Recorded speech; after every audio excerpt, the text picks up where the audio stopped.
दिल्ली से Patna charter plane से एक वरिष्ठ अधिकारी के आने को लेकर बिहार की सियासत गर्मा गई है। विपक्ष लगातार सरकार पर सवाल उठा रहा है और इसे सत्ता के दुरुपयोग से जोड़कर देख रहा है। इस पूरे विवाद में बिहार सरकार के मंत्री अशोक चौधरी ने पलटवार किया है। उन्होंने कहा कि विपक्ष बेवजह मुद्दा बना रहा है। मंत्री के अनुसार संबंधित अधिकारी ओबीसी समाज से आते हैं और चार्टर प्लेन खाली आ रहा था, इसलिए वे उसी में पटना आ गए। अशोक चौधरी ने यह भी कहा कि जब वे अधिकारी स्वास्थ्य विभाग में थे तब दवा घोटाले की जांच में बड़ी कार्रवाई की गई थी, इसी वजह से उन्हें टारगेट किया जा रहा है।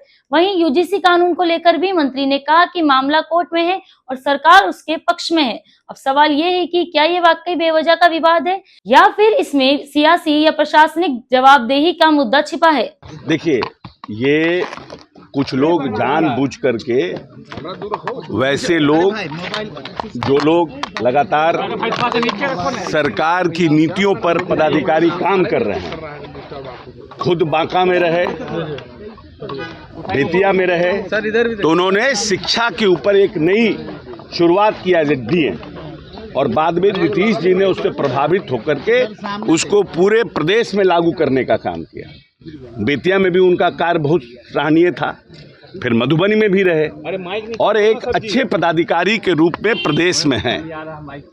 जस्ट बिकॉज कि कोई व्यक्ति ऐसा प्रश्न उठा रहा है, ये घटना पिछले जुलाई की है और जुलाई में माननीय नीतीश कुमार जी के साथ मैं भी उस हवाई जहाज से गया था और वो माननीय नेता ने बिहार निवास के जो उसका प्रेजेंटेशन देखा था और दो कार्यक्रम था, जो एक सरकारी था और एक देवेश चंद्र ठाकुर जी के घर का जो सरकारी मकान था, मैज एमपी, वहाँ भी गए थे क्योंकि लोग वहाँ आए हुए थे। संयोग था कि डॉक्टर साहब मीटिंग के लिए गए थे, मुख्यमंत्री जी, और वहाँ भी गए थे और उस हवाई जहाज में मैं खुद भी था।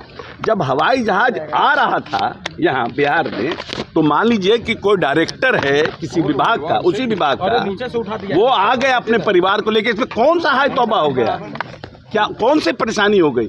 100 बार तो यहाँ पर कोई डिप्टी सीएम जाते हैं, सीएम जाते हैं, क्या नाम है, चॉपर जाता है, कोई पदाधिकारी वहाँ से वापस आ जाता है। बर्थडे में आया जाता है, नहीं, कोई पदाधिकारी वहां से वापस आ जाता है। जब प्लेन खाली आ रहा है कोई भी आ जाता है वापस, लेकिन इसको इस तरह से प्रचारित करना, क्योंकि वो ओबीसी कैटेगरी के हैं, जो लोग प्रश्न उठा रहे हैं उनका क्या बैकग्राउंड है, उनको भी पता करिए उनका क्या बैकग्राउंड है।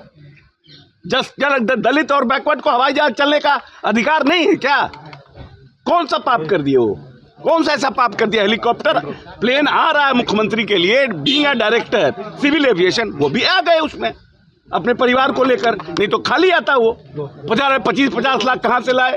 अरे प्रश्न पूछने से पहले उसका पूरा आपको होमवर्क करना चाहिए ना। बिना होमवर्क के वे प्रश्न पूछ रहे हैं। किसको बचाना चाह रहे हैं? क्यों देवेश देवरा टारगेट हो रहे हैं, क्या नीलेश देवरा टारगेट हो रहे हैं? क्योंकि नीलेश देवरा ने जब से हेल्थ विभाग में आए तो 25 लोगों के ऊपर कार्रवाई की, उनको ब्लैकलिस्ट किया। वैसे लोग जो बिहार सरकार में स्वास्थ्य विभाग में दवाई सप्लाई का काम करते हैं, कौन लोग हैं ये लोग? प्रश्नकर्ता के लोग हैं। अननेसेसरी आप डिमोरलाइज करने की कोशिश कर रहे हैं। तो बिहार में मांग उठा है कि स्वर्णों को दलितों जैसा सुविधा मिले, आरक्षण की बात मांग कर रहे हैं। दलितों को सुविधा मिले, दलितों जैसा सुविधा मिले, स्वर्णों को क्या कहेंगे कर रहे हैं सर? हैं यूजीसी लागू करने की भी बातें कर रहे थे अभी विधानसभा में, सब हंगामा हुआ है। महागठबंधन ने कहा कि हम लागू करा के रखेंगे। नहीं, हम लोग भी क्या, यूजीसी को मैं अगर सुप्रीम कोर्ट ने मना किया, सरकार की तो इच्छा ही है, सुप्रीम कोर्ट में पिटीशन में जाएंगे, जाते। स्वर्णों को दलितों जैसी सुविधा मिले। देखिए, एक बात हमेशा समझने की कोशिश कीजिए। सरकार ने जो संविधान में बाबा साहब ने प्रावधान किया था वो छुआछूत था, ना उसका मतलब आर्थिक था, ना उसका मतलब सामाजिक था और राजनीतिक। सिर्फ और सिर्फ छुआछूत, जिन जिन के ऊपर छुआछूत था उनको आरक्षण का प्रावधान दिया गया। ये संविधान का मेन जिस्ट है आरक्षण का।